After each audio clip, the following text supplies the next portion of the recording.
পিঠা মা আজকে আমার জন্য তেলের পিঠা করেছে, অনেক ইয়াম্মি হয়েছে।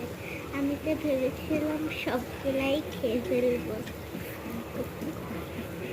ফুলকো ফুলকো তেলের পিঠা বানিয়েছিল মা, অনেক ইয়াম্মি হয়েছে।